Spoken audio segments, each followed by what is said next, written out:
How do you create a higher-order component in React? To create a higher-order component in React, you can create a function that takes a component as an argument and returns a new component that wraps the original component with additional functionality. The new component can then be used like any other React component. What is the Context API in React? The Context API is a feature in React that allows data to be passed down the component tree without the need to explicitly pass props from each parent component to its children. It provides a way to share data between components without having to pass data through every level of the tree. How do you use the Context API in React? The Context API in React allows you to pass data down to child components without the need to pass props manually at every level. To use the Context API, you first need to create a context using the createContext method. Then, you can provide a value to that context using the provider component and consume the value in child components using the useContext hook. Here's an example. JSX // create a context. Const myContext equals react.createContext. // provide a value to the context. Function app. Const myValue equals hello world. Return. myContext, provider value equals myValue.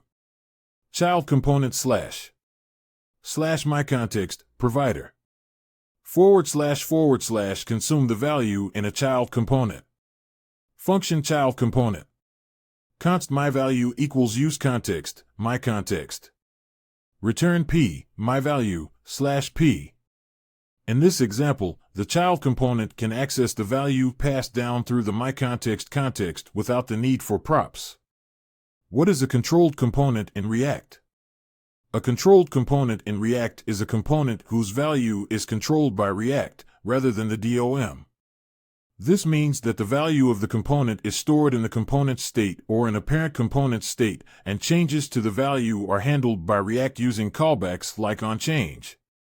This allows React to have complete control over the component's behavior and makes it easier to manage the component's state and user input. How do you create a controlled component in React? To create a controlled component in React, you need to manage its state using the useState hook or a state management library like Redux. You also need to use the value prop for input elements and the onChange prop to handle changes to the component's state. By doing this, you can ensure that the component's state is always in sync with its rendered value. What is an uncontrolled component in React? In React, an uncontrolled component is a form input element that manages its own state internally, rather than being controlled by React through its props. This means that the input's value is not controlled by React and can only be accessed by directly referencing the DOM node. Uncontrolled components are typically used for simple forms where state management is not a priority. How do you create an uncontrolled component in React? An uncontrolled component in React is created by using a ref to get the value of an input element directly from the DOM rather than managing it through React state. This can be achieved by setting the ref attribute on the input element and then accessing its value property in an event handler or in a function. What is server-side rendering in React? Server-side rendering, SSR, in React is the process of rendering a React component on the server side rather than on the client side. When a user requests a web page, the server generates an HTML page with the pre-rendered React components and sends it to the user's browser.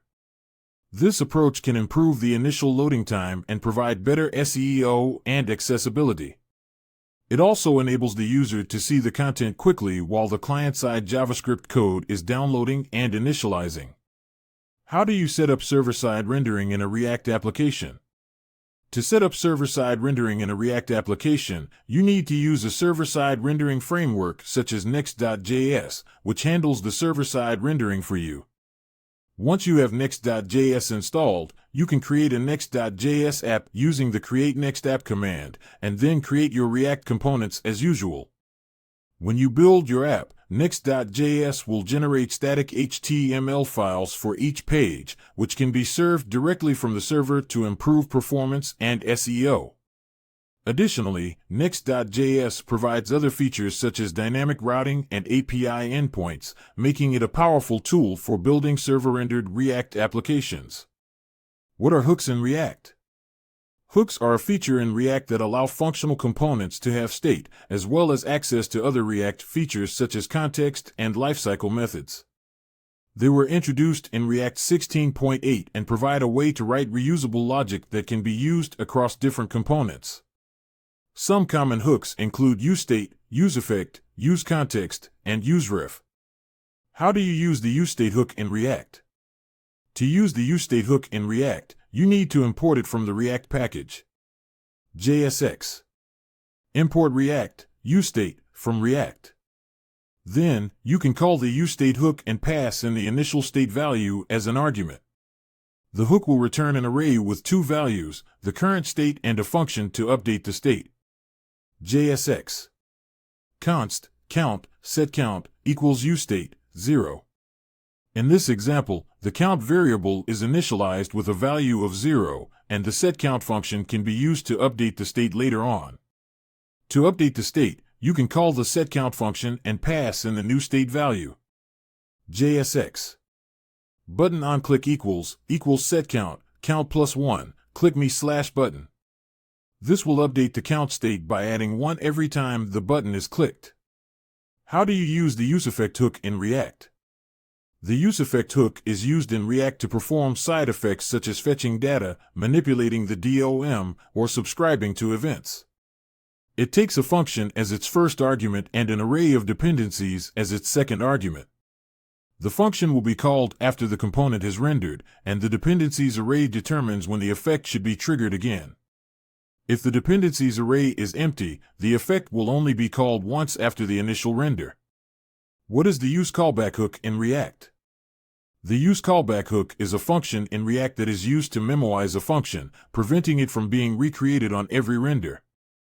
It's useful when passing callbacks to child components that rely on referential equality and can help optimize performance by reducing unnecessary re-renders. What is the useMemo hook in React? The useMemo hook in React is a performance optimization technique that memoizes the result of a function or an expression and returns the cached value unless the dependencies change. This can prevent expensive computations from being repeated unnecessarily when the component re-renders. It takes two arguments, a function that returns a value, and an array of dependencies. If any of the dependencies change, the function will be re-executed to compute a new value, which will then be cached and returned. What is the useRef hook in React? The useRef hook in React is a built-in hook that allows you to create a mutable reference to an element or value that persists across component renders. It can be used to access and modify the properties of a DOM element, manage focus in forms, or store any other value that needs to persist across renders without triggering a re-render. What is the useContext hook in React? The useContext hook in React is a built-in hook that allows functional components to consume data from a context created by a parent component. It takes a context object as an argument and returns the current value of that context. This hook can be used to avoid prop drilling, where props are passed down through multiple levels of components. Instead, the data can be accessed directly from the context in any child component that needs it. What is the useReducer hook in React? The useReducer hook is a built-in function in React that allows you to manage state in your components using a reducer function and a dispatch method. It is similar to the useState hook but provides a more powerful and flexible way to manage complex state logic in your application. The useReducer hook is commonly used when you have multiple states that are interdependent and need to be updated together, or when you need to perform complex state updates based on previous state values. What is the useLayoutEffect hook in React? The useLayoutEffect hook in React is similar to the useEffect hook, but it fires synchronously immediately after all DOM mutations. This can be useful for cases where you need to perform DOM measurements or updates and want to avoid flickering or other visual inconsistencies. The useLayoutEffect hook is typically used when you need to update the DOM in response to a state change, but want to avoid the delay between the state update and the DOM update that can occur with the asynchronous useEffect hook. What is the use imperative handle hook in React? The use imperative handle is a React hook that allows a parent component to access certain functions or properties of a child component's instance. It can be useful when you need to expose specific functionality of a child component to its parent, but you don't want to expose the entire component instance.